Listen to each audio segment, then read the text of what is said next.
Olá, tudo bem? Eu sou Paulo Matos, sou mentor empresarial. Hoje a gente vai conversar com Marcel Spadotto, que é sócio da iBluezone.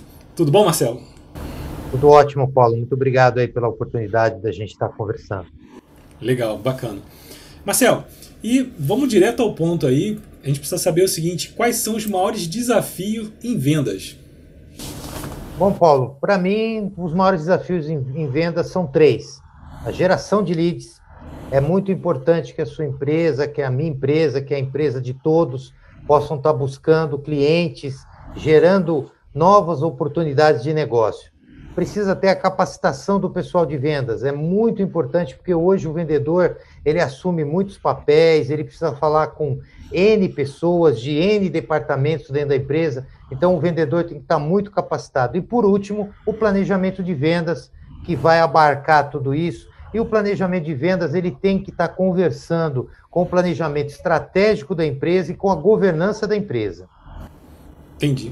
Quer dizer, não dá pra gente simplesmente fazer aí, querer simplesmente vender, sair vendendo, sem saber se isso aí vai estar alinhado com o planejamento estratégico, né? Verdade, muitas empresas acabam quebrando, Paulo, porque elas vendem pouco, elas vendem muito. Então, se eu tenho um planejamento lá de construir uma fábrica para daqui 2 anos, para ampliar a minha produção, eu não posso começar a vender agora pensando que a empresa vai produzir. Ela vai produzir daqui 2 anos, vai produzir agora. Eu posso estar vendendo um produto que está com um problema muito grande de compra de componentes no mundo. Então, nesse momento agora, eu não deveria estar com tanta venda para esse produto, né? Eu deveria ter ter uma ideia melhor, né? Está lá totalmente alinhado com o pessoal da fábrica e o planejamento estratégico é uma forma de estar ligado a isso. Me diz uma coisa, Marcel, você acredita que vendas seria um dos maiores problemas nas empresas hoje no Brasil? Falta de Olha, vendas? Paulo, eu diria o seguinte: o maior problema das empresas, na minha opinião, é a governança da empresa. É a empresa não ter governança, é a empresa não estar olhando para a governança, é a empresa não ter o cuidado de olhar para a governança, e aí essa falta de governança que vai levar a uma falta de planejamento, ela vai refletir, ela vai ter reflexos em vendas, ela vai ter reflexo na produção, ela vai ter reflexo lá na área financeira. Então, o vendas acaba refletindo algo que não aconteceu lá na gestão da gestão, que é a governança. Entendi. Quer dizer, é um problema de planejamento, né, estratégico e também, claro, técnicas, né? As técnicas de venda hoje cada vez estão mais difundidas, né? Você mesmo está o tempo todo dando treinamentos e produzindo conteúdos, artigos, né? Sobre isso, sobre vendas. Então a informação ela está disponível, né? O que falta mesmo é você colocar em prática essas informações alinhado justamente a esse planejamento estratégico baseado aí na governança corporativa, né? E como é que a gente cria um plano de vendas alinhado à governança? Bom, então, esse é o desafio, precisa ser construído a muitas mãos, precisa ter aquele. O plano é desenvolvido, o plano geral da empresa, né, o planejamento da empresa para os próximos anos, a visão da empresa para os próximos anos, ela é desenvolvida lá pela, pelo marketing ou pela alta cúpula da empresa, tem que passar, isso tem que ser vendido lá para os conselheiros, quando a empresa tem um conselho de administração ou mesmo um conselho consultivo, e a partir de um dado momento se estabeleceu. É para lá que nós vamos, é isso que nós vamos fazer. O desdobramento, uma parte do desdobramento disso é feito em vendas, mas ele está submetido, hierarquicamente, vendas está submetido, como os outros departamentos também, a essa visão maior que veio da cúpula da empresa, que veio da governança da empresa. Porque muitas vezes o que eu vejo no dia a dia é que o pessoal de vendas faz o seu plano e não olha para o resto. Então, teria que dar uma sorte muito grande, teria que ter um alinhamento de planetas para as coisas acontecerem.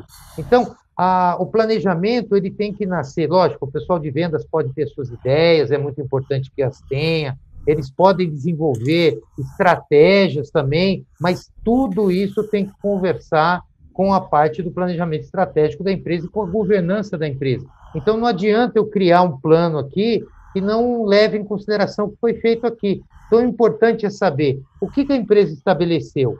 Eu vou desdobrar isso até chegar na minha área. É assim que deveria ser feito, na minha opinião. Entendi. E em vendas, o que a gente pode destacar como sendo o mais importante? Bom, o mais Além da importante... governança, né? A governança é importante para a empresa toda, né? E vendas está dentro desse conjunto, né?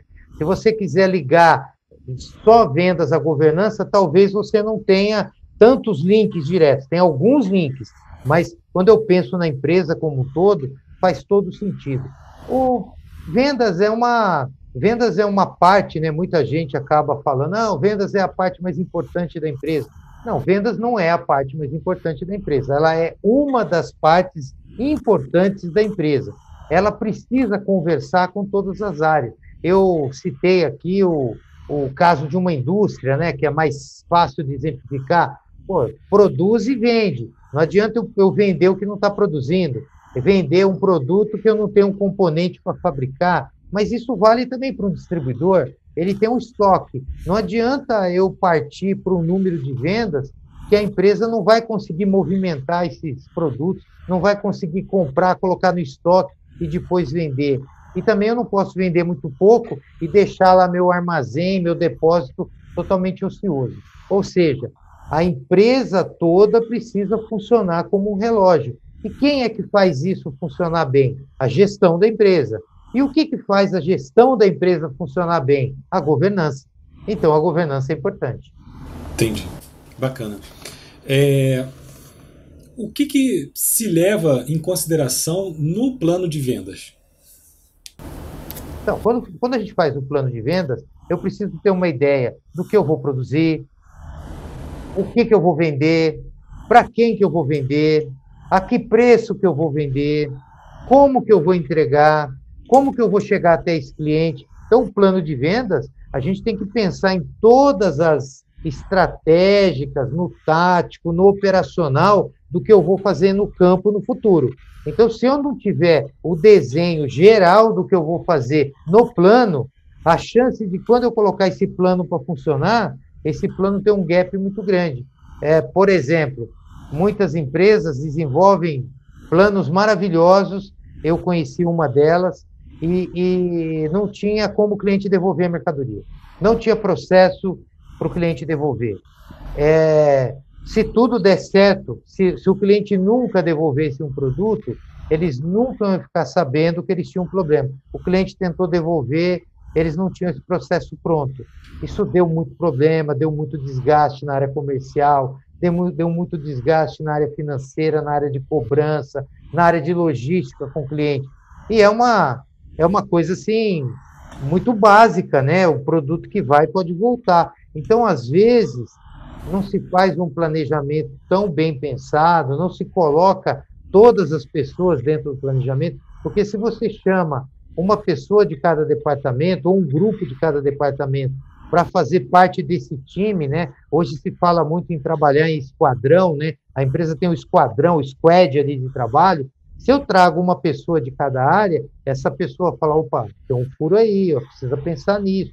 Agora, se é um grupo pequeno de iluminados que vai fazer o planejamento, acaba tendo alguns problemas e vai ter gap, e o mercado hoje não perdoa, né? A gente não pode errar muito. A gente tem que errar muito pouco e consertar mais rápido ainda. Entendi. Marcel, com a pandemia, as empresas tiveram que tomar ações rápidas, né, para poder mudar suas estratégias e conseguir continuar tendo resultados num mercado que está tenso, retraído. E você acha que a governança ela ajuda nesse processo? As empresas que possuem uma governança implementada, elas ajudariam nesse processo ou ajudaram nesse processo? Com certeza. Ficou muito claro e ficou muito exposto. Por exemplo, a maioria das empresas não tinha um comitê de crise. Elas a crise apareceu, a situação aconteceu e a empresa ficou um pouco atordoada. O que eu vou fazer? O que nós vamos fazer? Até tomar pé disso e até se organizar para fazer isso, algumas empresas passaram dias, outras empresas passaram semanas, outras empresas passaram-se meses e outras empresas nunca mais se encontraram. Então, quem tem governança já teria um comitê de crise. Porque quando a gente está em céu de brigadeiro, e principalmente na nossa cultura, a gente não gosta de falar de coisa ruim, né? Muitas vezes eu vou lá conversar com o empresário e falo para ele, olha, pô, tem a possibilidade, aí ele fala, não, eu vou bater aqui na madeira, né? O Roberto Gonzalez, que é o especialista em governança da Igluzone, ele sempre diz para as pessoas, fala, olha, eu não quero que aconteça, obviamente, mas se você morrer hoje, o que acontece? As empresas geralmente não têm uma resposta para isso, porque elas não pensaram nisso. A pessoa pode não morrer, a pessoa pode ficar doente, a pessoa pode tirar uma licença, ela pode querer tirar umas férias. Então, como que a empresa se comporta sem você? Não, a empresa não se comporta sem mim. Então, você já tem um problema muito grande. E agora, com a pandemia, isso ficou muito mais exposto. A gente percebeu aí nesse último ano, né, porque agora completou um ano aí da pandemia, me parece que o dia 11 de março foi o primeiro dia da pandemia o ano passado, então a gente já completou um ano, e com isso, hoje as empresas estão olhando mais para a governança, elas estão mais atentas à questão de governança, porque a governança prevê coisas que talvez aconteçam, que talvez não aconteçam. É como contratar um seguro. É melhor contratar um seguro e não ter o sinistro. Mas se acontecer o sinistro, você tinha ali uma saída, você tinha contratado o seguro. Então, governança é muito importante sempre, com crise, sem crise, com momentos mais desafiadores, com momentos menos desafiadores. E se a gente não usar daquela estratégia, muito melhor. Mas se precisar, ela vai estar pronta. Eu entendo também que a gente, como você falou, né, a gente está um ano aí de pandemia, né? E hoje a gente já começa a ter novos problemas, né? Quando a gente entrou na pandemia, a empresa, as pessoas vão para o home office. E hoje a gente está tendo os problemas das pessoas trabalhando em home office. Então você tem o estresse, né, dos trabalhadores, e aí problemas de saúde por falta de exercício, por problemas de coluna, por ficar muito tempo sentado. Então hoje a empresa, de qualquer forma, ela, além da pandemia, que a gente ainda está vivenciando isso, ainda tem esses desafios de gerir uma equipe que está distribuída, muitas vezes, às vezes mal instalada, né? Porque o cara está em casa, não necessariamente ele tem uma estrutura de home office. A gente ouve muita gente falar que está trabalhando do sofá, ou porque não tem uma estrutura, não tem como ter essa estrutura, porque não é só um indivíduo que está na casa, é toda a família dele, e cada um vai para um cômodo ali tentando trabalhar, né, sem uma estrutura completa, né? A gente só tem que agradecer que hoje pelo menos a internet está viabilizando isso, né? Pelo menos, né? A gente chegou num nível de tecnologia que ela atende, né? Falha um pouco, mas ela ainda atende essa questão. Então, os desafios continuam, né? Essa análise de risco que você está falando, ela tá em constante, tem que estar sempre em alta, e aí só realmente um comitê para estar sempre trazendo isso, porque senão acho que o board vai estar dizendo assim, não, vamos naquela direção, a gente tem que vender mais, temos que ir para o digital, beleza, mas e o resto? A gente não vai olhar para o resto? O que adianta a gente querer tudo isso e a nossa equipe está morrendo em casa, né? Porque não está aguentando o trabalho, está parando de produzir mesmo, porque não consegue ali ficar o tempo todo em reuniões online, né? Não existe nenhum plano, né? Se a empresa não desenvolveu nenhum tipo de plano para gerar um pouco de qualidade de vida para esse funcionário, né? Então, esse é mais um desafio além da pandemia, e provavelmente vão vir outros também, né? Daqui para frente. Então, acho que esses comitês de risco, essas análises, as empresas precisam cada vez mais, isso vai ser mais importante para que elas tenham mais resultados, né? Com certeza, isso mostra que cada vez mais a gente tem que estar preparado para os imprevistos, a gente tem que ter uma gestão atenta a isso. Então, o planejamento, né, o empresário brasileiro, né, na minha experiência, ele é muito bom de reação, ele reage muito bem, muito rápido. Só que tem coisas que são muito grandes, que não adianta você ter um poder de reação porque o seu poder de reação não vai ser suficiente para suplantar aquilo que veio. Então, você tem que ter esse pensamento de quais são os riscos. Eu percebi aí durante a pandemia que algumas empresas estavam mais preparadas. Elas rapidamente mandaram móveis para a casa do seu funcionário, elas apoiaram financeiramente para que aquele funcionário fizesse um upgrade na sua internet. E teve outras empresas que não sabiam o que fazer. Ah, não sei se eu faço, se eu não faço, e o funcionário ali na casa dele esperando, trabalhando de uma forma inadequada, com os filhos dentro de casa, que antes a escola que estava cuidando, então ele tinha que cuidar dos filhos dele, e você não pode pedir para alguém escolher entre alguma coisa e o filho dele, né? Ele vai escolher o filho dele. Mas a empresa precisa continuar produzindo. Então, ficou um gap aí por algum tempo, por alguns dias, por algumas semanas, e em alguns casos por alguns meses, porque não se tinha nem o comitê. Eu fiz uma pesquisa, né, quando começou a pandemia, mandei para cerca de 50 empresas, falando o seguinte: você tinha um comitê de crise? Você tinha pensado no comitê de crise? Quase 100% não tinha nem pensado e criou o comitê de crise, mas criou daquele jeito, chamou um, chamou outro, e demorou um certo tempo que alguém falou em algum lugar: precisa ter um comitê de crise. Aí o sujeito falou: puxa, precisa ter um comitê de crise, vamos criar um comitê de crise. Aí começou a instalar o comitê de crise, falou: o que faz um comitê de crise? Não sei, vamos olhar. Então, a gente não pode deixar tanta coisa importante para depois. E a governança, ela vai te obrigar, no bom sentido, a ter todas essas ferramentas e instrumentos, mesmo que você nunca vai usar, mas elas vão estar lá disponíveis, e é muito importante, porque não só poder se recorrer a ela, mas a segurança de tê-las. Quando você tem segurança, né, você está dentro de um avião e você sabe que você tem um paraquedas lá, te deixa muito mais seguro do que não ter o paraquedas. Tomara que o avião pouse tranquilo, que a gente não precise usar o paraquedas, mas o paraquedas estava lá e ele vai te dar segurança para continuar tendo a cabeça boa e olhar para o mercado de forma inovadora, criativa, e conseguir encontrar saídas, porque diante dos desafios que nós temos, tem muita ameaça, mas também tem oportunidade. Agora, se eu estou preocupado com uma coisa pequena, relativamente pequena, que eu já podia ter pensado nisso antes, e agora eu já tinha tirado da frente, eu podia estar focado em buscar resultado, e é o que as empresas precisam hoje. Entendi. Marcel, na sua visão, você consegue definir um pouco para a gente assim, o perfil do profissional, do conselheiro, né? Quem é esse profissional? Ou até mesmo como que a gente...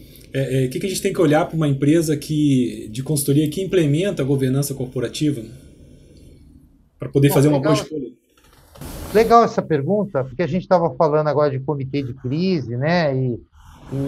E os conselheiros da empresa, sejam eles conselheiros de administração ou conselheiros consultivos, eles são muito, muito importantes para a empresa, porque eles estão olhando lá na frente, eles estão com a visão do futuro, né? Eles estão olhando para onde que a empresa está indo, quais são as ameaças, quais são os riscos que o mercado está trazendo. Lógico que pouquíssimas pessoas conseguiram enxergar uma pandemia para março de 2020, né? Alguns iluminados talvez conseguiram pensar nisso, mas a grande maioria não. Mas quem tinha conselheiro pôde mais rapidamente chamar esse grupo, que geralmente o conselheiro, que é conselheiro da tua empresa, ele é conselheiro de uma outra empresa também, não concorrente, mas ele é conselheiro na indústria de bebidas e ele é conselheiro na indústria automobilística. Uma não fala com a outra, então ele tem essa possibilidade. Ele não pode ser conselheiro de concorrentes, porque eticamente, conflito de interesse. Agora, a sua pergunta, qual que é o perfil desse profissional? Depende muito da empresa, né? Porque a gente sabe que o conselho ele tem que ser algo diverso. A gente tem que ter uma mescla de experiências, de ocupações que esse pessoal teve, de atividades que esse pessoal foi especialista no passado, para que o conselho seja muito oxigenado, para que seja um conselho que tenha uma amplitude muito grande. Mas a gente tem que olhar qual que é a indústria, né, uma indústria que está querendo, nesse momento, criar o seu conselho. Qual que é essa indústria? Que mercado que ela está inserido? Quais são os pontos de muita importância para ele? É a tecnologia? É o comportamento? É a inovação? É tudo isso junto? Então, quando eu sei qual é o segmento daquela empresa e quais são os desafios que ela tem pela frente, eu consigo escolher perfis que vão poder dar uma boa resposta. Mas a diversidade e a multiplicidade sempre vão ser importantes. Bacana.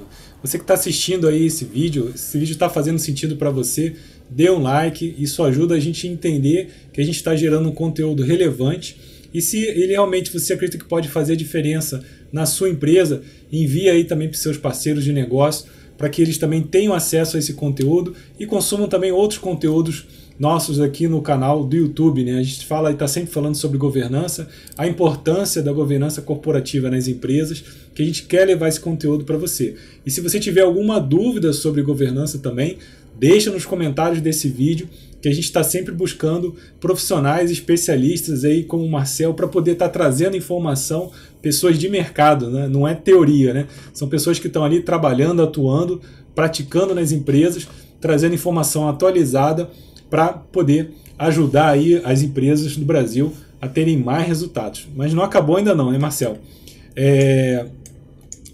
A gente tem aqui o seguinte, como é que é ter um conselho diversos, né? Você podia falar um pouco aí sobre metodologias para identificar os perfis dos conselhos, mentorias para conselhos. O que você pode falar sobre isso? Bom, essa parte a gente poderia dividir em alguns aspectos, né? Existe o aspecto técnico do conselheiro. Então, conselheiro é uma atividade que a pessoa aprende a ser conselheiro. Então, você precisa ter bastante experiência, né? Um conselheiro que não tem experiência, o trabalho dele só conhecer a técnica de como funciona um conselho, de como são as práticas de conselho, não seria válido. Mas, num primeiro momento, o conselho obedece uma metodologia, um procedimento. Então, a pessoa tem que ser conhecedora disso, saber qual que é o comportamento técnico que se espera daquela pessoa como conselheiro. Então, esse é um ponto que a pessoa pode estudar, ela pode se capacitar para fazer isso. Depois, nós temos também a própria experiência dela, por onde ela passou. Por exemplo, um conselho de um hospital que eu tive a oportunidade de desenvolver um trabalho, o conselho do hospital ele está mesclado ali entre ex-presidentes de outros hospitais e com outras pessoas que têm conhecimento financeiro, que têm conhecimento sobre atendimento a clientes. Então, porque o hospital ele não é só um lugar de médicos, né? Dentro do hospital também é um hotel, né? O hospital também tem processo. Então, é importante ali que nós tenhamos ali pessoas que conheçam ou que tiveram aquela atividade no passado e elas sabem muito bem como é gerir um hospital. A opinião dessa pessoa, a visão dessa pessoa vai ser muito válida também. Mas eu preciso ter ali outros profissionais que também compõem, porque às vezes o presidente do hospital ele é muito generalista, né? Ele tinha uma visão mais geral. Ele foi médico um dia e depois ele passou a ser um gestor. Então, ele lá no topo da hierarquia do hospital, não era ele que fazia todas as tarefas. Então, ter outras pessoas que complementam também é muito bom.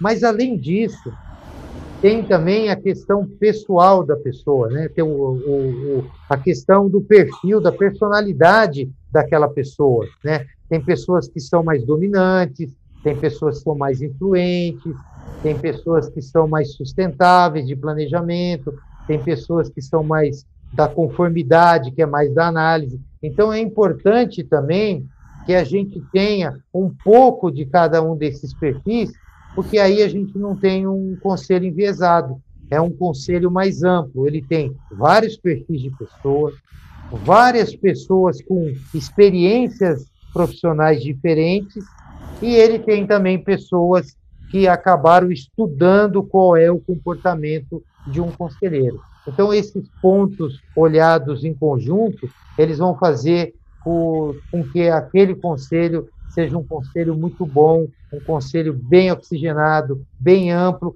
que vai oferecer uma visão, um caminho muito melhor para aquela empresa que antes dependia da visão do dono ou do seu presidente. Então, Marcel, chegando aos momentos finais, que pergunta que você pode deixar aí para a pessoa responder aí? Bom, a pergunta que eu faria para... Bom, eu vou pensar aqui, pode ser qualquer pessoa na empresa, pode ser o pessoal de vendas da empresa, mas a pergunta é, a minha empresa, ela leva em consideração a prática da governança para fazer as suas ações, para ir ao mercado, para desenvolver a sua estratégia? O pessoal de vendas está fazendo a lição de casa, que é olhar para o todo da empresa para desenvolver o seu planejamento, ou cada um por si e Deus para todos, que infelizmente é o que eu vejo mais. Então, a síntese da pergunta é, a sua empresa usa governança para gerir a empresa ou não? Bacana. Mas isso é importante, né? Eu acredito que quanto mais empresas entenderem a importância e entenderem que isso aí vai dar um retorno, inclusive financeiro grande, né? Promover a sustentabilidade, né? A longevidade das empresas, isso é importante. Eu acho que a gente está sempre passando essa mensagem e estamos aí aberto para qualquer questão que a pessoa queira colocar. Marcel, alguma coisa que você queira falar mais aí? Bom, quero agradecer essa oportunidade e também dizer que é muito importante que a gente não foque só nas nossas atividades mais técnicas, né? O nosso dia a dia, né? Olhar o dia a dia é muito importante, mas a gente sempre tem que olhar de forma macro. Eu, como departamento, olhar para a empresa como empresa, olhar para o seu mercado, né? Olhar mais amplamente, e a governança corporativa, ela oferece esse método, essa forma de fazer isso. Então, se você tem uma empresa que está em crescimento, uma empresa de um porte médio, é muito importante que você comece a olhar, se você não tem, para se ter um conselho consultivo. Eu já tenho um conselho consultivo, pensa num conselho de administração, profissionalize cada vez mais a sua empresa, dê mais sustentação para a empresa que você tem, porque isso é libertador, principalmente para o principal executivo. O peso, a solidão do poder é muito grande, e com governança corporativa é possível dividir isso, e você tem mais liberdade e fica mais satisfeito também, e se sente mais seguro e empoderado para desenvolver o seu trabalho. Seria isso, Paulo. Muito obrigado. Legal. Bom, se você que está assistindo esse vídeo gostou, dê um like e acompanhe a gente aí no canal aqui da iBlueZone. Um grande abraço, sucesso!